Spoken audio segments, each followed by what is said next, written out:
Hello guys, welcome back to my YouTube channel yes chemistry way of success. मैं हूं आपका educator Shivam Mishra.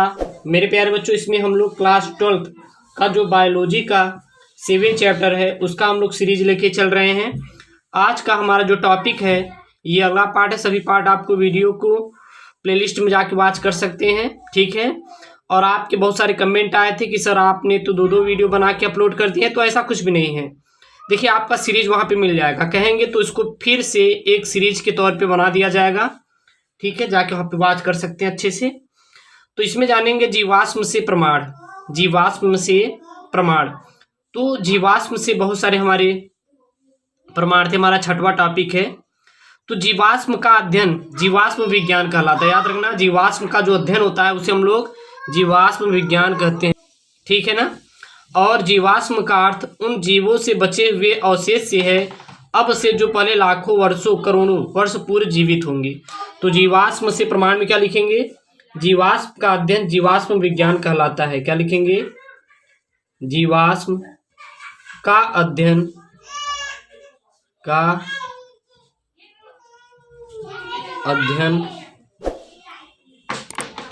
अध्ययन जीवाश्म विज्ञान कहलाता है। जो हम लोग, मेरे प्यारे बच्चों, जीवाश्मों का अध्ययन करते हैं उसे ही जीवाश्म विज्ञान कहते हैं। जीवाश्म का अर्थ उन जीवों से बचे हुए अवशेष से है जो अब से पहले लाखों करोड़ों वर्ष पूर्व जीवित होंगे। यहाँ क्या लिखेंगे? जीवाश्म का अर्थ उन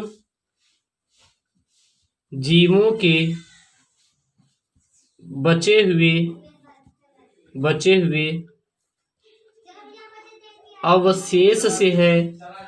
अवशेष से है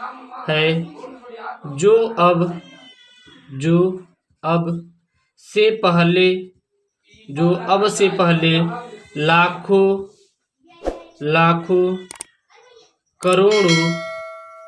लाखों करोड़ों वर्षों पूर्व जीवित होंगे।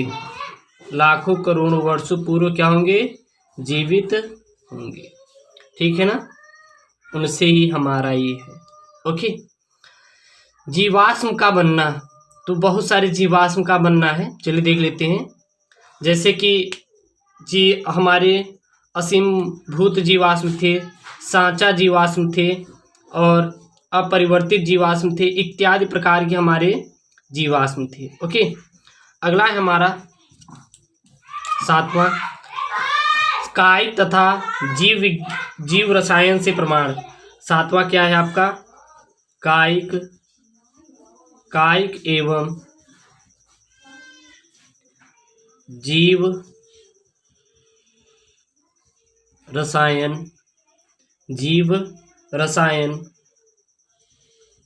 से प्रमाण, ठीक है। तो विभिन्न जंतुओं के शरीर की कायिक तथा जीव रसायन के अध्ययन से प्राप्त चलता है कि सभी जंतुओं में उनके मूल समानताएं उपस्थित होती हैं, ठीक है ना। इसमें क्या लिखेंगे? इसमें लिखेंगे विभिन्न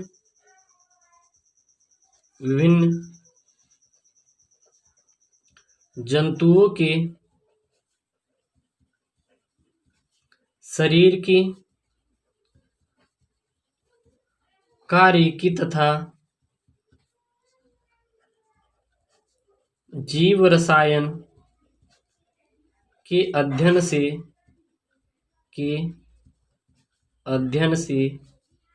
यह पता चलता है कि सभी जंतुओं की उनके मूल समानताओं में होती है।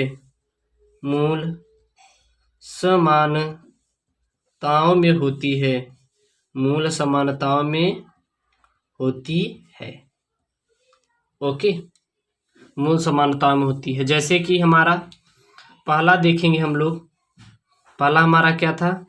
पहला, जीव द्रव्य की रचना एवं रासायनिक संयोजन प्रोटोजोआ से लेकर स्तनधारियों के सभी जंतुओं में समान होती है। जीव द्रव्य की रचना एवं रासायनिक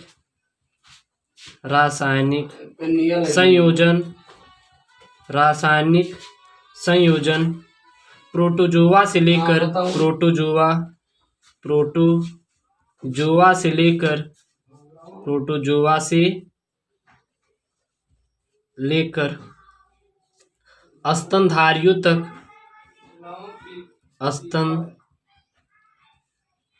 स्तनधारियों तक सभी जंतुओं में समान होती है। सभी जंतुओं में समान होती है। ठीक है, ये हमारी सभी जंतुओं में क्या होती है? समान होती है। वहीं पे दूसरा हमारा क्या था? दूसरा आपका था कि डीएनए तथा आरएनए सभी जीवों में पाए जाते हैं। डीएनए एवं आरएनए सभी जीवों में पाए जाते हैं। सभी जीवों में पाए जाते हैं। डीएनए और आरएनए मेरे प्यारे बच्चों सभी जीवों में पाए जाते हैं तथा इनकी मूल रचना भी समान होती है। तथा इनकी मूल रचना भी समान होती है। मूल रचना भी समान होती है। ठीक है, ये आपकी दूसरा है। चौथा आपका क्या था? चौथा आपका था विभिन्न जंतुओं में समान प्रकार के पाचक एंजाइम पाए जाते हैं। विभिन्न जंतुओं में समान प्रकार के पाचक एंजाइम पाए जाते हैं। पाचक एंजाइम पाए जाते हैं। इनकी मूल रचना भी समान होती है। इनकी मूल रचना भी समान होती है। इनकी मूल रचना भी क्या होती है मेरे प्यारे बच्चों? समान ही होती है। ठीक है ना, इसको आप ऐसे भी लिख सकते हैं। ओके, चलिए। और हमारा क्या था? पांचवा आपका था कि विभिन्न कशेरुकियों में पाए जाने वाले समान हार्मोन्स का समान कार्य होता है। ठीक है ना, याद रखना। विभिन्न कशेरुकियों में पाए जाने वाले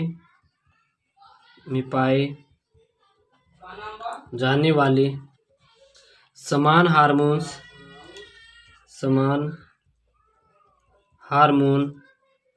का समान कार्य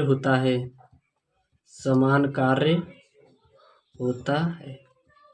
पाए जाने जितने भी हैं उसमें क्या होता है? समान कार्य होता है। ठीक है ना, जैसे कि थायरोक्सिन हार्मोन सभी कशेरुकियों में हमारा कायांतरण में सहायक होता है। ओके, यहाँ पे क्या लिखेंगे? इसमें हमारा लिखेंगे कशेरुकी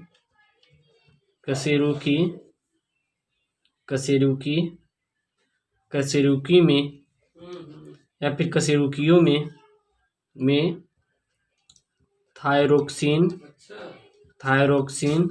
हार्मोन कायांतरण में सहायक होता है। कायांतरण में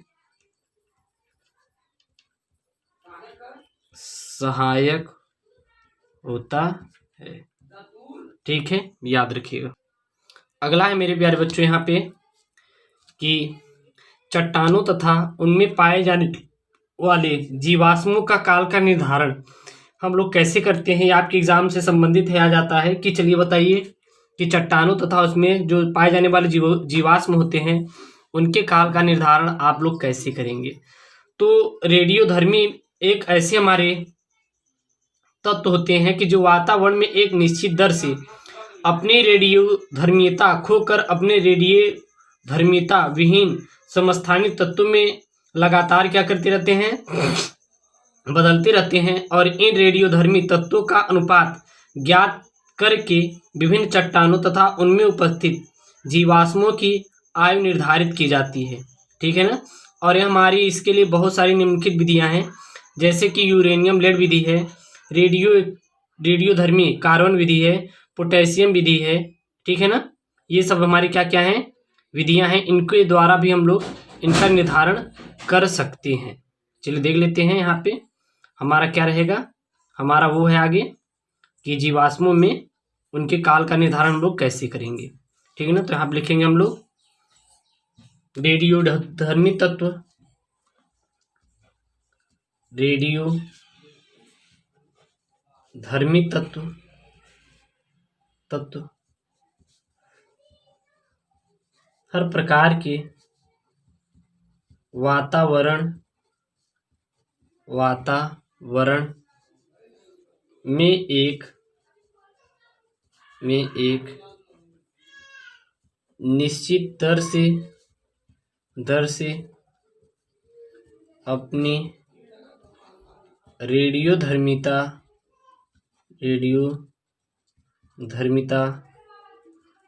को खोकर अपने रेडियोधर्मिता विहीन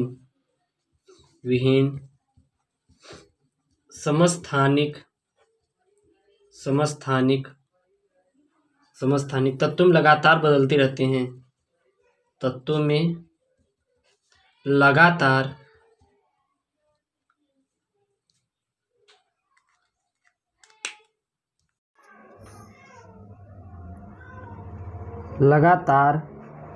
बदलते रहते हैं। ठीक है, इतना आप लोग नोट कर लीजिए। आगे लिखेंगे कि इन रेडियोधर्मी तत्वों का अनुपात ज्ञात करके इन रेडियोधर्मी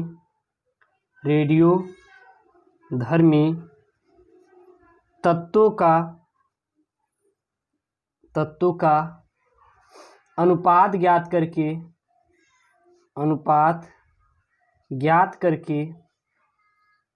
करके विभिन्न चट्टानों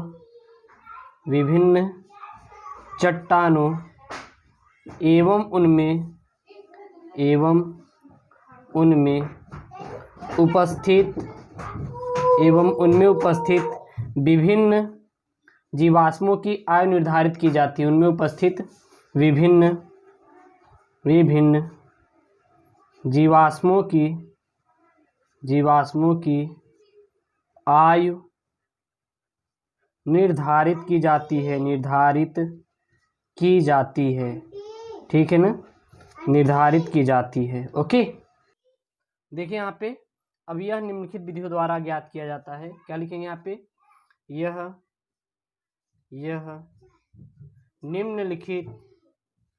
निम्नलिखित विधियों द्वारा ज्ञात किया जाता है। यह निम्नलिखित विधियों द्वारा ज्ञात किया जाता है। कौन कौन सी विधि है? पहली आपकी होती है यूरेनियम लैड विधि। पहली कौन सी होती है? यूरेनियम लैड विधि।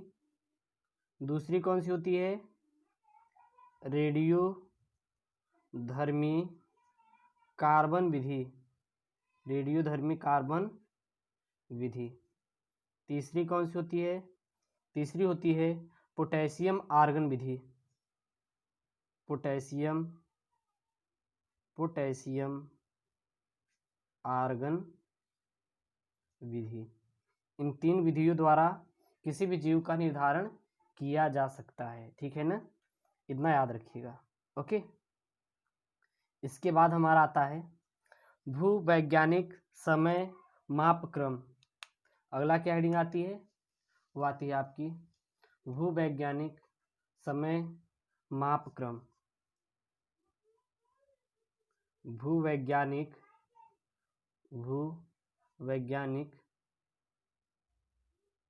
समय मापक्रम।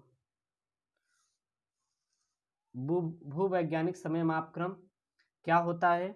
तो पृथ्वी का आवरण बनने से लेकर पृथ्वी के इतिहास के संपूर्ण समय का यह मापक्रम है और जीव की उत्पत्ति से आज तक के समय को 5 महाकल्पों में विभाजित किया गया है।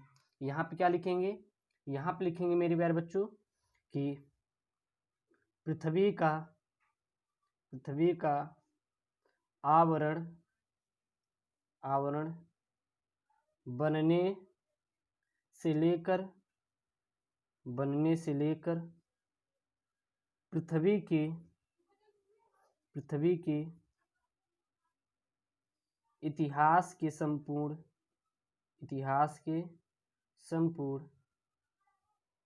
समय का यह मापक्रम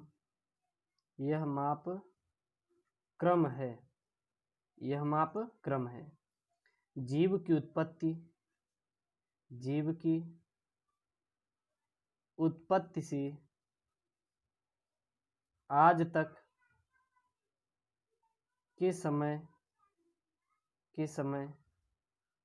को 5 महाकल्पों में विभाजित किया गया है।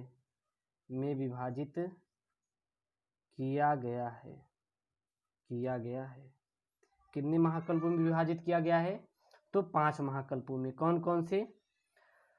तो पहला आपका जो आता है वो है हमारे, लिख सकते हैं आधकल्पी। पहला कौन सा है हमारा? आधकल्पी पहला है। दूसरा कौन सा है? प्राजीवी। तीसरा कौन सा है? तीसरा आपका पुराजीवी। क्या है? पुराजीवी। तीसरा है आपका पुराजीवी। और हमारा चौथा क्या है? चौथा है मध्यजीवी।